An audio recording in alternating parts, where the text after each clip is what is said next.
Hello everyone welcome back to my another blog. আজি হৈছে দেওবাৰ আৰু এতিয়া বাজি গ'ল 4টা আৰু এয়া ৰাতিপুৱা ব্ৰেকফাষ্টটো অকণমান দেখাই দিছোঁ। একো নাই, কণী, বুটৰ দালি, শুকান ৰুটি আৰু খেজুৰ। পৰঠা কেতিয়াবা খাওঁ, কিন্তু একদম কম খাওঁ আৰু যেনেকৈ খাইছোঁ তেনেকৈ অকণমান আপোনালোকৰ লগত শ্বেয়াৰ কৰিছোঁ। তাৰপাছতে এয়া খাই বৈ উঠি গা পা ধুই ৰিয়া গৈছে লগৰ ছোৱালী ঘৰলৈ। তাই আজি ভাত খোৱা নিমন্ত্ৰণ আৰু তাই যোৱা দেখি মোৰো এলাহেই লাগিছে, কি বনাওঁ কি নবনাওঁ এনেকুৱা হৈছে। ব'লক বাৰু দিনটো আৰম্ভ কৰি দিওঁ, কি কৰোঁ কি নকৰোঁ অকণ আপোনালোকৰ লগত শ্বেয়াৰ কৰি থাকিম। আৰু এয়া তাইক পঠিয়াই লওঁ ব'লক। তাৰপিছতে তাই যোৱাৰ পাছতে দেখাই নিওঁ ব'লক। হেল্ল' এভৰিৱান, এয়া দেখিছেনে এতিয়া হৈছে 11টা আৰু মই আছোঁ কিটচেনত। ৰিয়া গ'ল লগৰ ছোৱালী ঘৰলৈ আৰু আজি ছানডে বুলি যায়ে মোৰ বনাইছে মাছ, মানে আমি একেলগে খাওঁ যিহেতু তাই মাছ বনাইছে আৰু মই এইফালে বনাবলৈ লৈছোঁ কচু। কেনেকৈ বনাওঁ অকণমান আপোনালোকৰ লগত শ্বেয়াৰ কৰিম। সকলোৰে বনোৱাৰ হেৰিটো বেলেগ বেলেগ, মই একদম চিম্পুল মেথডত আৰু একদম সোৱাদ লগাকৈ বনাম বাৰু। মই খাই ভাল পাওঁ, নিশ্চয় ভাবিছোঁ ৰেচিপিটো আপোনালোকেও ভাল পাব। ৰেচিপি ঠিক নহয় আৰু মানে কেনেকৈনো অকণমান দেখাই দিওঁ ব'লক, তেতিয়াহ'লে আমি ভিডিঅ'টোৰ মাজলৈ যাওঁ। দেখিছে এইখিনি কচু বাৰীৰ পৰা আনি দিছে সৰুটো দেওৰে, আৰু মই দিম কি দিম মই অকণমান দেখাই দিওঁ। অকণমান আদা নহৰু আছে এইফালে, অকণ নেমু ব্যৱহাৰ কৰিম, এটা বিলাহী ব্যৱহাৰ কৰিম, পিঁয়াজ দুটা ব্যৱহাৰ কৰিম। এনেকৈ একদম চিম্পুলভাৱে বনাম। আৰু ইচ্ছা কৰিলে কচুত আপোনালোকে আলু দিব পাৰে। মই চিন্তা কৰিছোঁ আলু দিওঁ নে নিদিওঁ, দিলে দেখামেই বাৰু।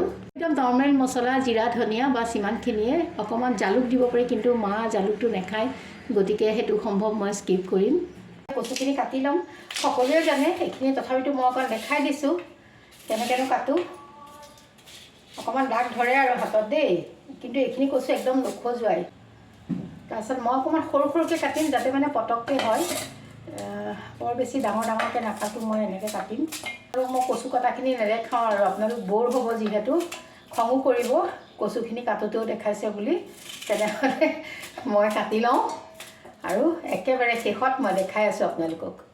ইফালে এয়া মই কাটি কুটি ৰেডি কৰিলোঁ। এইফালে এয়া খালি মছলাখিনি জিৰা ধনিয়া ল'ব আছে, আদা নহৰুখিনি অকণ থেতেলাই ল'ম, বাছ ইমানেই। ব'লক তেনেহ'লে আমি এতিয়া মানে গেছৰ ওচৰলৈ যাওঁ। আৰু এয়া কেৰাহী এখন উঠাই দিছোঁ, তাতে মিঠাতেল দিছোঁ, সেইখিনি গৰম হোৱাত দি দিছোঁ পাঁচফোৰণ। আৰু তাৰপিছত কাটি যে থৈছিলোঁ পিঁয়াজখিনি, সেইখিনি দি অকণমান লৰাই বগৰাই ভাজিছোঁ।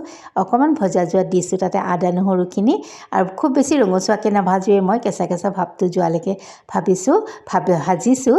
আৰু বেছি সময় নালাগে এইখিনি কচু বনাবলৈ। তাৰপাছত দি দিছোঁ কাটি থোৱা বিলাহীখিনি। তাৰপাছতে সেইখিনি অকণ সিজি যোৱাত দিছোঁ হালধি, জিৰা ধনিয়া, আৰু লৰাই বগৰাই দি দিছোঁ কচুখিনি। সৰুকৈ কচু ঠাৰিবিলাক যে কাটি থৈছিলোঁ সেইখিনি দি দিছোঁ, আৰু সোৱাদ অনুসৰি দি দিছোঁ নিমখ। আৰু এতিয়া এই যে কচুৰ পৰা ওলাব পানী, মানে ভাপটো যিটো ওলাব তাতে সিজাম, আৰু অকণমান জলকীয়া কেইটামান দি দিছোঁ। আৰু কেইবাৰমান লৰাই বগৰাই আছিলোঁ, সেইখিনি মই দেখুওৱা নাই। অকণমান সোৱাদ কেঁচা তেল দি দিছোঁ আৰু তাতে নেমু চেপি দিছোঁ। এয়া মোৰ কচু পটককৈ হৈয়ে গ'ল। ইমান ধুনীয়া লাগে খাবলৈ, ভাতকেইটা ইয়াৰেই সানি খাব পাৰি, বহুত টেষ্টি হয়। আপোনালোকে যদি এনেকৈ খোৱা নাই এবাৰ কৰি মানে খাই চাব। আৰু এয়া চাওক মোৰ হৈয়ে গ'ল কচু, আৰু মই এটা কাৰি পটলে কাঢ়ি থৈ দিলোঁ। হৈছে নাই বাৰু কওকচোন জটপটকৈ, আৰু খাবলৈও কিন্তু ভাল লাগে। এইখিনি মোৰ কচু দেওবাৰৰ স্পেচিয়েল ডিছ এটা। আৰু এয়া হৈছে মোৰ দুপৰীয়াৰ ফল মূল। আজিকালি আকৌ খুব গৰম পৰিছে। এই দুদিন বৰষুণেই আছিলে, কিন্তু বতৰটো মানে দুদিনমান ৰ'দ দিওঁতে ইমান গৰম হৈ গ'ল নহয়।